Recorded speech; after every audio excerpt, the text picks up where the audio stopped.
Start your workouts like this. In today's YouTube video, I'm going to be covering everything you need to know about your warm-ups. Now, I hate the term warm-up. I prefer to call it movement preparation. As soon as we say warm-up, we kind of zone out. We don't think it's something important. It's just a warm-up for your workout. It's not really part of the workout. Whereas in my world, it is. It enables you to get more out of every single set, every single rep. It enables you to get more range of motion, to produce more force, lift a bit more weight, and ultimately progress a lot further during your strength workout. So come follow along if you want to see how I break down warm-ups. So first off, why warm-up? Now, I want you to start thinking less about them as warm-ups and more about movement preparation and more as actually part of your workout. Now, I bet you already know that you probably should be doing something before your strength workouts, but either you're short on time and/or you see a lack of value in that part that you're doing before your strength workout. So it's a case of coming into the gym and you just hit the weights straight away, you hit your resistance exercises, or maybe you see it as a portion of your workout where you might jump on a piece of cardio equipment to get warm, okay?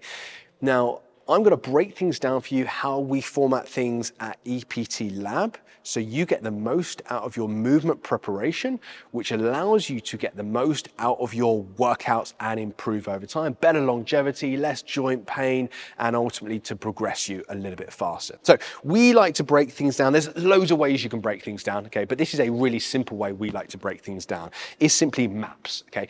Now this we can apply to people whether they are lifestyle, whether they are transformation, whether they are photo shoot transformation, or whether they are an athletic client, right? We work with a lot of like young footballers and things like that in here, okay?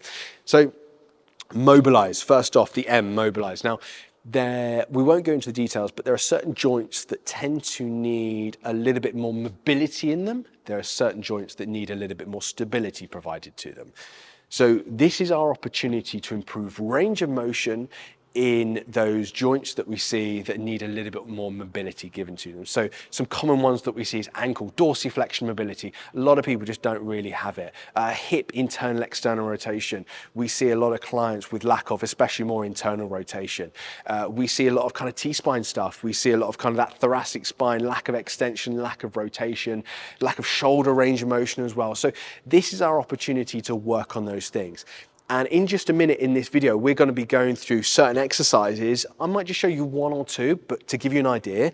But I'm actually going to take you through a warm-up going all the way through this based on like a theoretical client, right? Okay, so mobilize, activate. Now this is our chance to improve stability in certain joints as well. So essentially what we're doing, we're not activating in terms of suddenly increasing the activation of that muscle. We're not like turning up that muscle in terms of like a dimmer switch. But what we're doing with activation, generally, we're kind of improving awareness of what we're doing. That's how I like to think about it, is more of an awareness. So it might be maybe even some core exercises.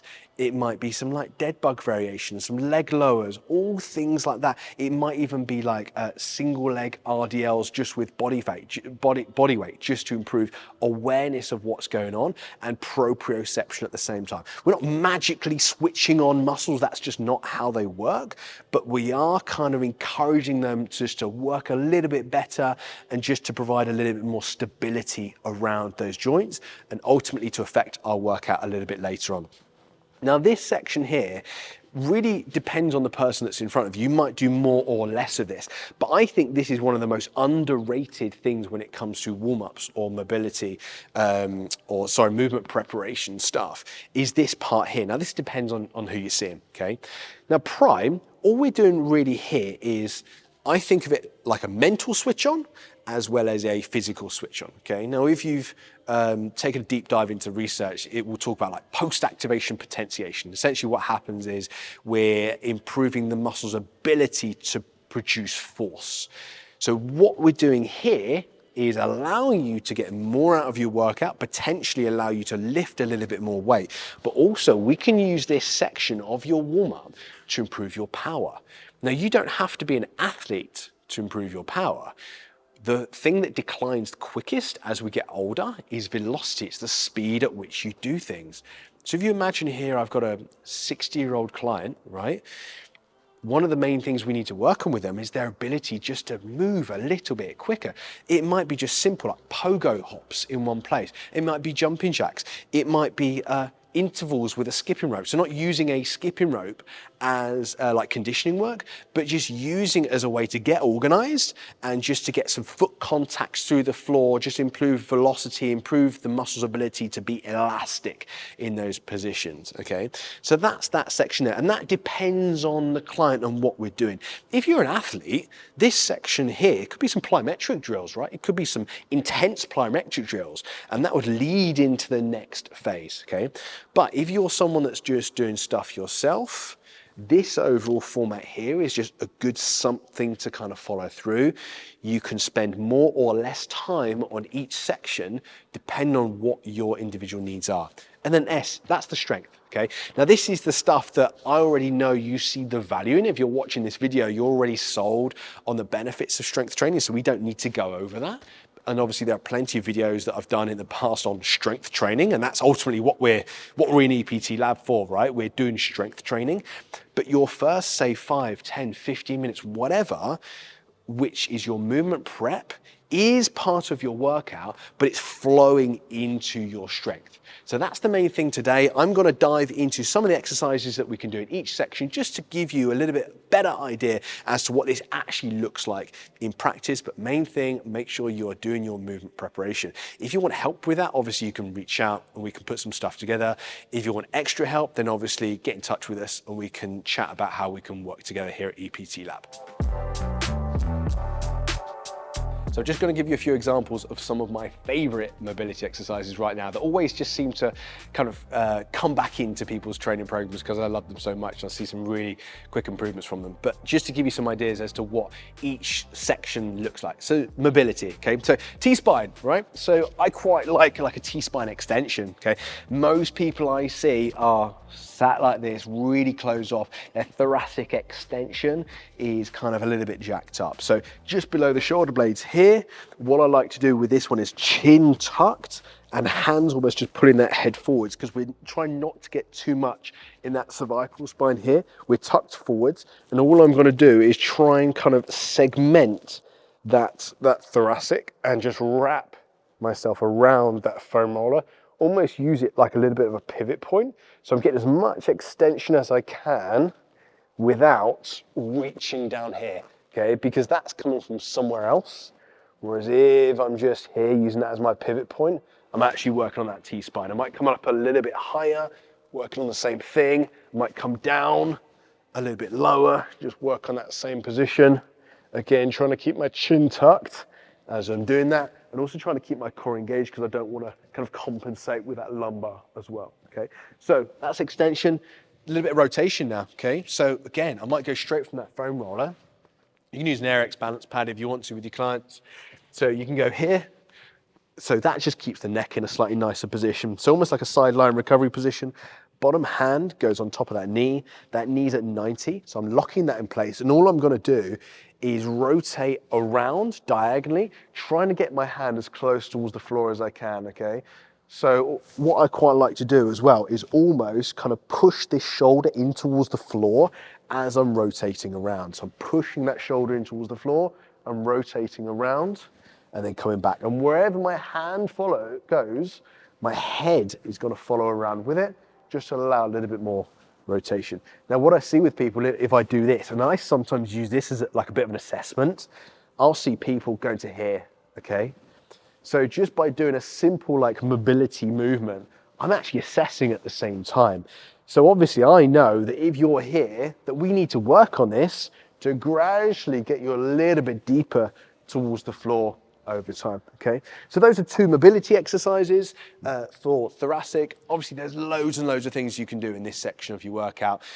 Main thing really is to know what areas you're tight in and then to be working on those. Use that time productively, because if you're using that time productively, you'll also have more buy-in if you can see those benefits to actually that warm up, that kind of movement preparation that you're doing. Whereas if you're just going to the gym and just doing a little run or something, it's not specific to strength training, and then B, it's not going to be making any improvements on the areas that the mobility that you actually want to be improving over time. Okay, so there's a couple of things for T-spine. Obviously, yeah, ankles are a common one with us as well that we see, hip internal, external rotation, all that kind of stuff. Actually, I'll quickly show you another one that I like for hip internal, external.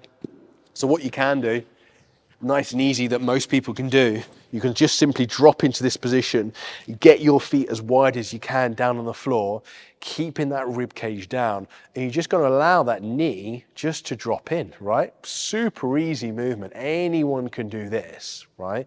So it's a really kind of small movement. A lot of people, maybe you've only kind of got this range of motion, okay? But over time, we're just allowing that knee just to drop in a little bit closer. We can also get both going at the same time if we want to. There's loads of different things we can use to improve hip internal, external rotation. Obviously, we've assessed these people, we know what's going on, and then we'll use exercises, test them whether they're working and actually improving hip internal, external rotation or whatever's going on. But as I said, this is the mobility section. There's a few things you can use, but it's just to give you an idea rather than here's exactly what to do, right? What exactly you should do depends on you. So the activation component of your movement prep next. Now, a lot of people talk about glutes activation. It's the most common ones I hear, glute amnesia, right? Although I don't necessarily agree with the concept of glute amnesia, there are people that have a lack of awareness around their glutes. And I think, to be honest, a lot of people, it's just weak glutes. If you get your glutes stronger, then they're going to be more active, they're going to be more aware, they're going to be plumper, fuller, they're going to grow a lot better. But we also want to increase your awareness at the start of your workout, which then allows you later on in your workout to feel them working a little bit harder and to increase that targeted tension. One of the main exercises that I see a lot of people doing are like band walks, right? And they'll just simply go here and then just walk like this or just walk like this because it burns, right? Now, it's not just a case of like doing something until it burns. It's a case of doing something and trying to feel it where you're feeling it. So we could do this static, we could do it walking. We're just going to do this static right now. But the main thing I want to see with this one is A, not letting those knees collapse in at all, and B, actually with a focus on hip extension. So I can drop into that position, and it's not just simply about walking forward, it's about extending that hip. So I'm working that glute through hip extension, and also I'm working it through abduction as well at the same time, or resisting adduction, okay? So I'm here, I'm gonna step forwards, and then I might go back and back. So again, I'm focused on hip extension with that back leg, and I'm resisting my knees caving in as I'm doing it, okay? If that's a little bit too challenging, you can make it a little bit easier by going above the knees, or we can change the leverage and we can go around the ankles, which makes things a lot harder. You can even take it around the toes as well. So that's one glute activation drill that's pretty good. If you're going sideways, I quite like the idea of thinking about it as pushing the floor away, okay? It's not just stepping towards the side, it's pushing the floor away. So imagine a really, really low ceiling, it's push the floor away, okay? Push the floor away. Obviously, if that's too challenging, you can take it up here and you can get a little bit further push, okay? And push, and then you can come back. So again, that's one idea as to an activation drill. Another one I really like is to get your core nice and active, okay? So one thing I like here is just a simple leg low. So we're gonna drop down on towards the floor. So a leg low is a little bit like a dead bug variation, but with a leg fixed high. Now, you can use a long resistance band for this one, but I'm just gonna do it static for now. So you're gonna have both legs up. You can lock that leg in place with a resistance band. So imagine I'm holding a resistance band, or if you want slightly more of a progression, you can do exactly what I'm doing right now.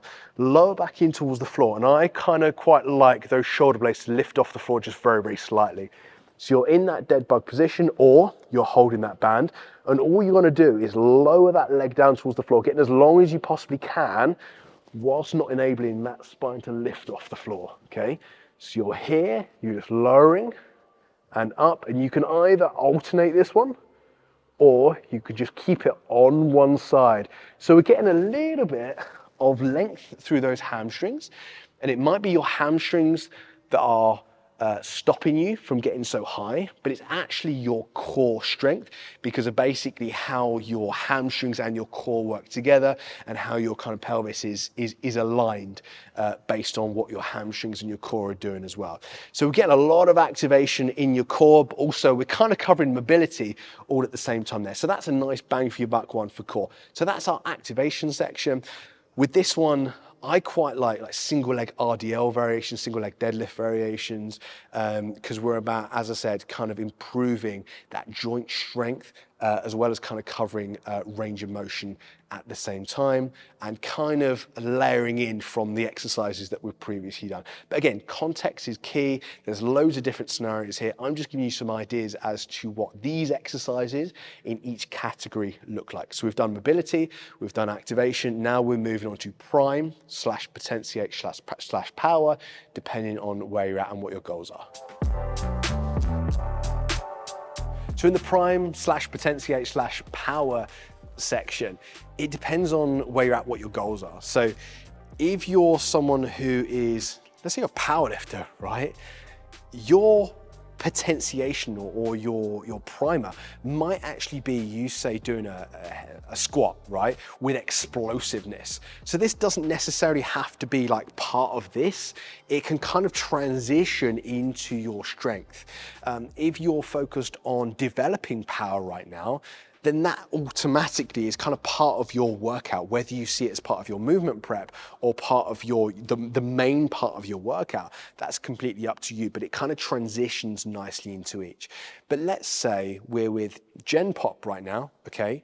So we're gonna make things nice and clear before we move into our strength session. So this part here is just about just getting you moving, getting a little bit of power through your body, improving velocity a little bit, getting you switched on, and maybe just doing a few sets of these things before you do your strength. Okay, we can keep it as simple as that. A couple of things I like is just simple pogo hops in place, okay? So with this, all we're gonna do is just feet around about hip width apart. We're not allowing our heels to touch the floor. We're trying to minimize foot contacts. I call it T-Rex position, right? I quite like T-Rex right now with this one. And all we're gonna do is just this. That's it. Really, really simple movement. So it can be as simple as that. If you think about it, it's almost like skipping. So it can be a skipping rope as well. You can go on to things that are a little bit more what we call like slower stretch shortening cycle stuff. So things that are a little bit more, a little bit slower, a little bit heavier weight with things. So as an example, like we could do just regular jumps, right? We could do squat jumps, we could do vertical jumps. So the foot contact time is a little bit longer than something like a pogo hop. Maybe in a later video, I'll go over like exact specifics with how we use stuff like that, but we're trying to be kind of quite broad with things and get through this today, just to give you that format of how to do your warm-ups. Okay, we could use slams, right? So here, we reach up, we drive through the floor and catch. So it's here, drive through the floor and catch. So that's gonna help kind of potentiate that anterior and posterior chain all at the same time. We could even use like Haydens. Haydens are like lateral jumps. So we can be here, we can and catch in that position, reset and go again. We can use like a reactive Hayden. So we can go here and fire across. There's so many different things that you can use as part of this this P section, this prime potentiate power section of your workout. But as I said, it depends on where you're at right now and what your goals are. If you're simply someone that just wants to go to the gym and, I don't know, you want to improve your bench press, this part of your workout can just be some plyometric push-ups, right? Some explosive push-ups. It could even be you on the bench press with some lighter explosive sets. If you're someone that wants to grow your glutes or get stronger glutes, this part of the workout might just simply be some hops in place. It can be some plyometric variations of a hip thrust. There's loads of different options here, okay? Don't want to kind of confuse you too much.